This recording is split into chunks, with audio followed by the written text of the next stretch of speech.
వాళ్ళు చేసేది పిరికి పంద చర్య. నేను ఒకటే ఆ రోజు చెప్పాను, ఈ రోజు కూడా చెప్తున్నాను. ఎందుకంటే బీహార్ లో ఎలక్షన్, గుజరాత్ లో ఎలక్షన్, ఈ రోజు సక్సెస్ఫుల్ గా అయిన ఏఐసిసి సెషన్ ని చూసి వాళ్ళకి భయం అయిపోయింది. మళ్ళీ బీహార్ లో వీళ్ళు ఎక్కడ కొట్టుకుపోతారో అని చెప్పేసి అని భయపడుతున్నారు.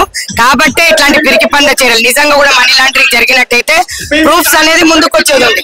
ప్రూఫ్స్ లేవు, ఏం లేవు, టైం పాస్ చేస్తుంటారు. ఇది ఎప్పుడో స్వాతంత్ర సమరయోధులు పెట్టుకున్న పేపర్ కి ఈ రోజు వాళ్ళు ఈ విధంగా చెప్పడం అనేది మేము ఖండిస్తున్నాం. ఖచ్చితంగా సాక్ష్యాలు ఉంటే ముందుకు రమ్మంటాం, మేము ఫేస్ చేయడానికి రెడీగా ఉన్నాం. ఎప్పుడు ఎలక్షన్ వస్తే అప్పుడు ఛార్జ్ షీట్లు వేస్తాం. అదే విధంగా ఛార్జ్ షీట్లే కాకుండా ప్రతిసారి నోటీసులు ఇచ్చి హరాస్మెంట్ చేయడం, 50 రూపాయల సిలిండర్ల మీద వెచ్చితే మాట్లాడని ఎంపీలు చౌట దద్దమ్మలా కూర్చున్నారు. ఈరోజు ఎంపీలను ఫస్ట్ మాట్లాడమని చెప్పు. నిత్యావసర సరుకు